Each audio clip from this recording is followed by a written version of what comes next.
السلام علیکم ورحمۃ اللہ وبرکاتہ۔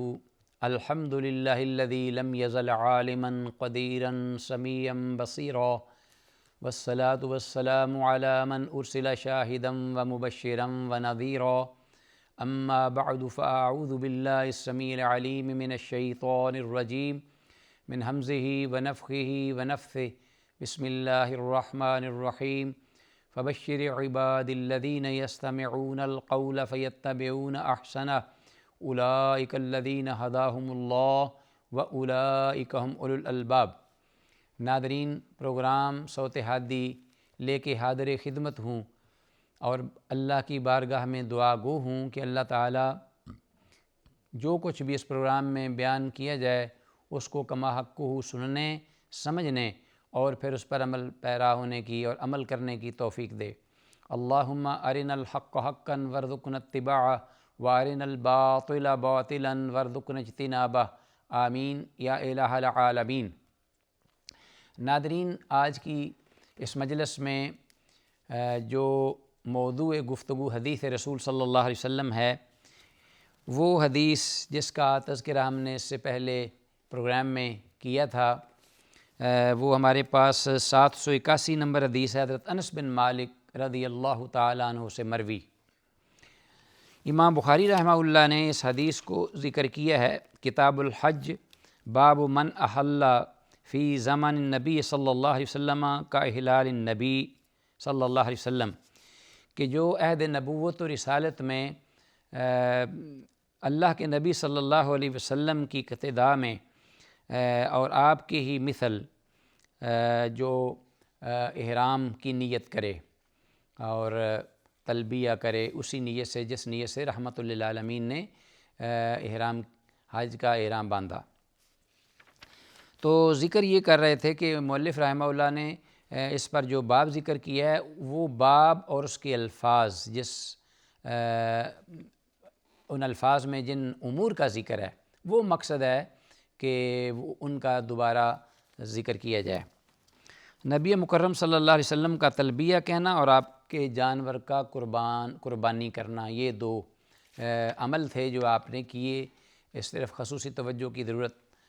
حاجیوں کو بھی دینی چاہیے کہ آپ صلی اللہ علیہ وسلم نے یہ دونوں کام کیے۔ تلبیہ کے بارے میں قربانی کا تو حکم واضح ہے، واجب ہے۔ تلبیہ کے بارے میں بھی حکم ذکر ہوا ہے۔ اس کے پہلے آپ کو یاد ہوگا ہم نے کچھ پروگرام میں یہ ذکر کیا تھا تلبیہ کے موقع پر، جیسا کہ امام ترمذی رحمہ اللہ نے یہ حدیث ذکر کی تھی، اور وہ لوگ جو اس کو تلبیہ کو واجب کہتے ہیں، بہت سارے علماء ہیں اور ان میں سے اہل ظاہر وہ شدت کے ساتھ رفع الصوت بتلبیہ، تلبیہ کو بلند آواز سے کہنے کے وجوب کے قائل ہیں، اور اسی طرح امام شوکانی رحمہ اللہ وہ بھی رفع الصوت بتلبیہ، وجوب و رفع الصوت بتلبیہ و بالاحلال، کہ آواز اونچی کرنا، بلند کرنا یہ واجب ہے تلبیہ کہتے ہوئے امام شوکانی رحمہ اللہ۔ پھر ان کے ہاں بالاولیٰ یہ جو خود تلبیہ کہنا واجب ہے۔ اسی طرح امام مالک رحمہ اللہ کہتے ہیں یہ شرط تو نہیں تلبیہ کہنا حج یا عمرے میں، لیکن اگر کوئی نہیں کہتا تو اس کو بہرحال ایک جانور قربانی کا دینا ہوگا۔ امام ابو حنیفہ رحمہ اللہ وہ بھی اسی بات کے قائل ہیں، یا یہی کہتے ہیں کہ جو شخص تلبیہ نہیں پکارتا زبان سے تو اس کو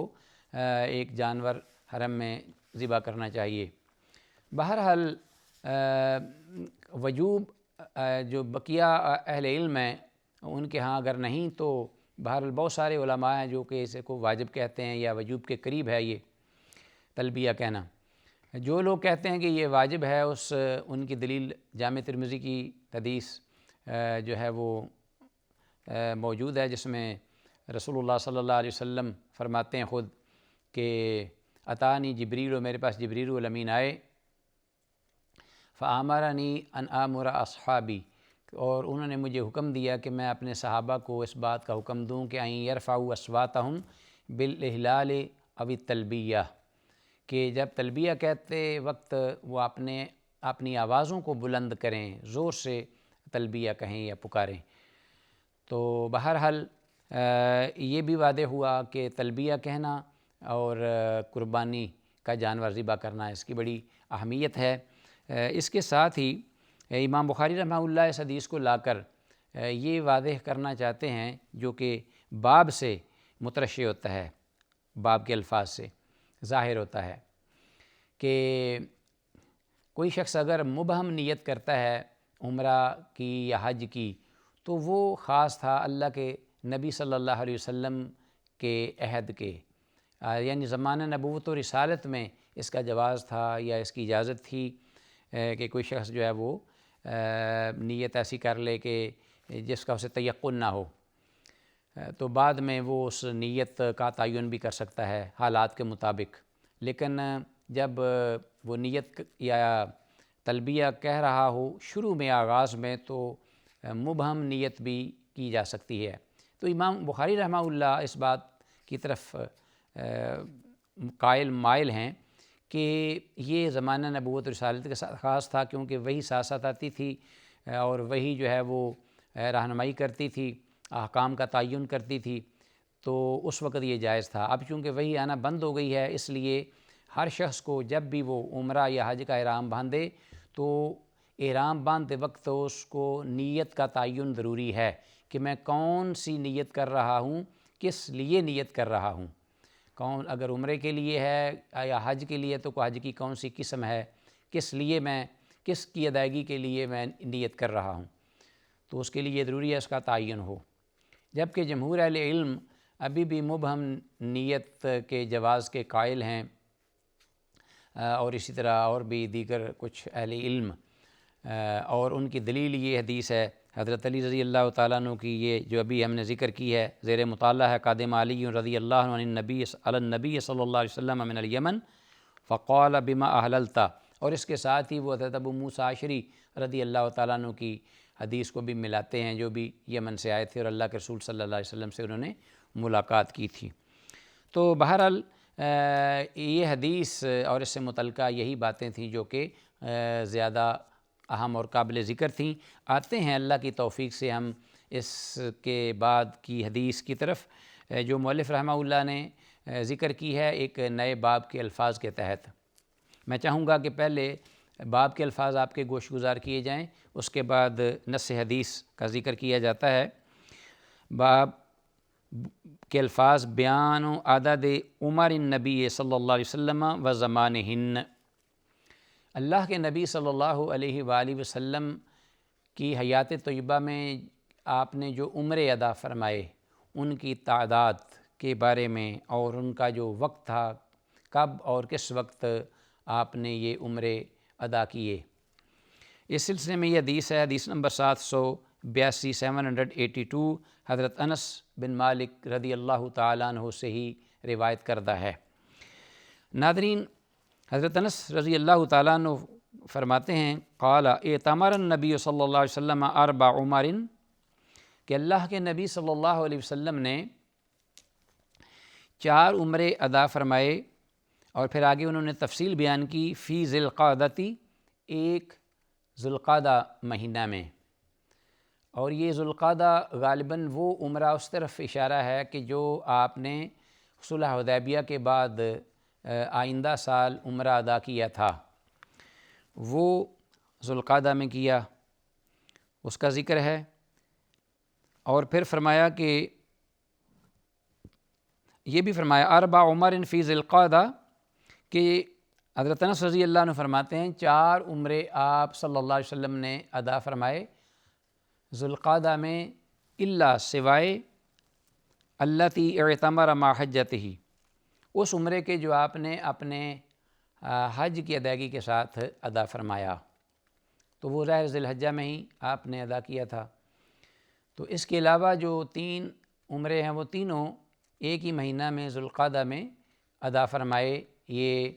حضرت انس رضی اللہ تعالیٰ عنہ کی بات ہے، وہ فرماتے ہیں۔ پھر آگے آپ نے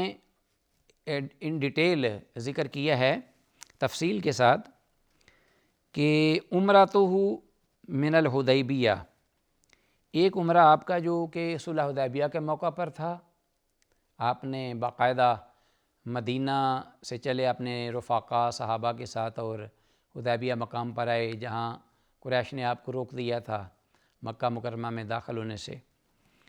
ایک وہ عمرہ ہے، اور ومن العام المقبل، اور ایک آئندہ سال اسی حدیبیہ کے جو معاہدہ ہوا تھا اس کے بعد اس کی پاسداری میں آپ نے آئندہ سال ایک عمرہ کیا جسے عمرۃ القضاء بھی کہتے ہیں۔ ومن العام المقبل ومن الجعرانہ، اور ایک عمرہ آپ نے جعرانہ میں کیا، جیسا کہ ہم نے پہلے بھی ذکر کیا ہے کہ غزوہ حنین کے اختتام کے بعد جب اللہ نے فتح دی تو آپ مکہ کی طرف جب تشریف لائے تو راستے میں ابھی آپ حرم میں داخل نہیں ہوئے تھے، حل میں ہی تھے، تو آپ نے وہاں پڑاؤ ڈالا اور حنین کا مال وہ بھی مجاہدین میں صحابہ میں تقسیم فرمایا، پھر وہیں سے ہی آپ نے عمرے کے احرام کا ارادہ فرمایا اور آپ نے احرام باندھا، وہ مقام جعرانہ تھا۔ حیث قسم غنائم حنین و عمرۃ مع حجتہ، اور چوتھا عمرہ جو آپ نے فرمایا آپ نے حج کی ادائیگی کے ساتھ۔ تو ناظرین، یہ تو حدیث جو اب ہم نے ذکر کی ہے اس باب کے مطابق کہ جو باب کے الفاظ مؤلف رحمہ اللہ نے ذکر کیے ہیں کہ کب کیے عمرے اور کتنے کیے۔ حضرت انس رضی اللہ تعالیٰ عنہ نے 4 عمروں کا ذکر فرمایا اور ساتھ ہی وہ وقت بھی بتا دیا کہ کب آپ نے یہ عمرے ادا کیے۔ مزید کچھ وضاحت کے لیے میں چاہوں گا کہ جامع ترمذی میں امام ترمذی رحمہ اللہ نے اپنی جامع میں حضرت جابر بن عبداللہ رضی اللہ عنہما کے حوالے سے یہ روایت ان الفاظ میں ذکر کی ہے کہ ومنہ ای جابر بن عبداللہ رضی اللہ عنہما عن قتادہ، حضرت قتادہ سے، اور وہ حضرت قتادہ کہتے ہیں کہ قلت لانس بن مالک، میں نے انس بن مالک رضی اللہ تعالیٰ عنہ سے پوچھا کم حج النبی صلی اللہ علیہ وسلم، اللہ کے نبی صلی اللہ علیہ وسلم نے کتنے حج ادا فرمائے؟ قال حجۃ واحدۃ، تو حضرت انس رضی اللہ تعالیٰ عنہ نے آگے سے جواب میں فرمایا کہ ایک آپ نے حج ادا فرمایا اپنی حیات طیبہ میں، واعتمر 4 عمر، اور 4 عمرے آپ نے ذکر فرمائے ادا کیے۔ پھر آپ نے آگے سے فرمایا کہ عمرۃ فی ذی القعدہ، ایک عمرہ ذو القعدہ میں جو کہ حدیبیہ کے واقعہ سے آئندہ سال آپ نے کیا، وعمرۃ الحدیبیہ، اور ایک عمرہ جو ہے وہ حدیبیہ کے موقع پر جو آپ نے جانور ذبح کیے اور اپنے بال منڈوائے، اپنے احرام اتارے، وعمرہ مع حجتہ، ایک عمرہ جو تھا وہ آپ نے اپنے حج کے ساتھ ادا فرمایا، وعمرۃ الجعرانہ، اور ایک جعرانہ مقام پر عمرہ آپ نے ادا کیا، اذ قسم غنیمت حنین، جب آپ نے تقسیم کی حنین کی غنیمت کا مال۔ تو اس حدیث میں جو سوال تھا وہ حج کے بارے میں تھا، لیکن حضرت انس رضی اللہ تعالیٰ عنہ نے حضرت قتادہ کو حج کے بارے میں بھی جواب دیا اور اضافی عمروں کی تعداد بھی بتا دی۔ تو اس سے یہ بھی معلوم ہوا کہ انسان اگر کوئی کسی سے سوال کرتا ہے تو اہمیت کے پیش نظر سوال سے زیادہ جواب یا اس کے دیگر پہلو ان کی وضاحت کے لیے جواب زیادہ بھی دے سکتا ہے جس کے بارے میں وضاحت یا سوال نہ کیا گیا ہو، تو یہ درست اور جائز ہے، یہ کلام کے آداب کے خلاف نہیں، لیکن یہ بات ضرور ہے کہ وہ جو اضافی جواب دیا جائے اس کی ضرورت ہو معاشرے کو، اور اس کا تعلق عملی مسائل سے ہو، انسانی زندگی کے روزمرہ شب و روز کے،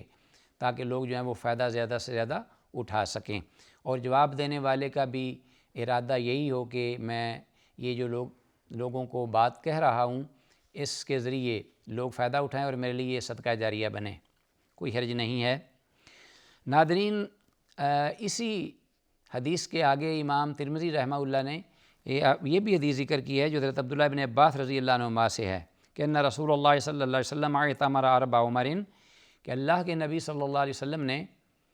4 عمرے کیے ہیں اپنی حیات طیبہ میں، عمرۃ الحدیبیہ، ایک حدیبیہ کا عمرہ ہے، و عمرۃ الثانیہ من قابل عمرۃ القصاص، اور ایک عمرہ جو کہ حدیبیہ کے بعد آئندہ آنے والے سال میں معاہدے کے مطابق، اور اس کو عمرۃ القصاص بھی کہا گیا ہے کیونکہ عمرۃ القصاص اس لیے کہا گیا کہ یہ غالباً تقریباً حدیبیہ کے عمرے کے قصاص میں تھا، یعنی بدلے میں تھا، کیونکہ جو قریش تھے انہوں نے رسول اللہ صلی اللہ علیہ وسلم کو اور آپ کے صحابہ کو اتنا لمبا سفر کرنے کے بعد بھی مکہ کے قریب آ کر بیت اللہ میں داخل ہونے سے روک دیا تھا، اور آپ کے صحابہ احرام باندھے ہوئے تھے۔ اسی طرح سارے لوازمات اللہ کے رسول صلی اللہ علیہ وسلم نے چونکہ ادا کیے تھے، لیکن اگر نہیں روکا تھا، اگر نہیں داخل ہونے دیا تھا تو لوگوں نے نہیں داخل ہونے دیا تھا، یہ ایک شرعی عذر ہے، گویا کہ اللہ نے اس کو مکمل آپ صلی اللہ علیہ وسلم اور آپ کے صحابہ کے حق میں عمرہ کے طور پر اس کو اجر و ثواب دیا اور عطا کیا ہے، اور ان کو عمرہ ہی گردانا گیا ہے، اس کو مکمل عمرہ جو ہے اس کی طرح اس کو لکھا اور پڑھا گیا ہے، ذکر کیا جاتا ہے۔ لیکن چونکہ حرم میں داخل نہیں ہو سکے تھے تو اس لیے ایک تشنگی تھی کہ آئندہ سال مسلمان آئیں اور مکمل کریں عمرہ کو۔ وَمِنْ الْقَعْدَةِ وَعُمْرَةُ الثَّالِثَةِ مِنَ الْجِعِرَانَہ، اور ذوالقعدہ میں آئندہ جو عمرہ جو کیا تھا، اور عمرہ ایک تیسرا جو کہ جعرانہ میں کیا آپ نے، وَالرَّابِعَةُ الَّتِي مَعَ حَجَّتِهِ، اور ایک چوتھا عمرہ جو ہے وہ حج کے ساتھ آپ صلی اللہ علیہ وسلم نے کیا تھا۔ تو اس اعتبار سے یہ بالکل بات واضح ہوئی کہ آپ صلی اللہ علیہ وسلم نے اپنی حیات طیبہ میں 4 عمرے ادا کیے، اور جن میں حدیبیہ کا وہ عمرہ بھی شامل ہے جس میں آپ حرم مکہ میں یا بیت اللہ شریف میں داخل نہیں ہو سکے۔ حدیبیہ ناظرین بار بار ذکر کیا جاتا ہے، تو اس سلسلے میں بھی میں وضاحت کرتا چلوں کہ حدیبیہ کیا ہے۔ یا تو حدیبیہ ایک مقام جس کا نام ہے، اور وہاں ایک درخت بھی تھا بہت بڑا جس کا سایہ بھی تھا، بہت ہی پھیلا ہوا اور پرانا درخت، تو اس کے پاس ایک کنواں بھی تھا، آنے جانے والے جو ہیں وہ اس کے سائے تلے اپنا ٹھہرتے تھے لوگ۔ مکہ مکرمہ سے قریباً باہر اس وقت آؤٹسکرٹ آف مکہ قریباً 9 میل کے فاصلے پر آج اگر حساب لگایا جائے تو بنتا ہے، اور بعض کہتے ہیں کہ یہ پوری جو بستی یا وہ جو علاقہ تھا اس وقت اس کو حدیبیہ کہتے تھے۔ بہرحال وہ بستی کا نام ہو یا اس جگہ پورے علاقے کا نام ہو یا اس کنویں کا نام یا اس جگہ کا مقام کا نام ہو، بہرحال یہ حدیبیہ اس اعتبار سے بڑا معروف ہے کہ رحمۃ للعالمین نے سن 6 ہجری میں مکہ مکرمہ اپنے رفقاء کے ساتھ اللہ کے گھر میں عمرہ کے لیے اس خواب کو شرمندہ تعبیر کرنے کے لیے جو آپ کو آئی، آپ تشریف لائے لیکن آپ داخل نہ ہو سکے، اور معاہدہ ہوا، اور معاہدے کے آئندہ سال جو ہے وہ عمرہ کیا گیا، عمرۃ القضاء یا عمرۃ القصاص، لیکن اس کے ساتھ ہی اور بھی بڑے فوائد تھے۔ اللہ تعالی ہم سب کو جو کچھ سنا ہے، جو کچھ سمجھا ہے، اس پر ہمیں عمل کرنے کی توفیق دے۔ ھذا ما عندی واللہ اعلی وعلم بالصواب۔ السلام علیکم ورحمۃ اللہ وبرکاتہ۔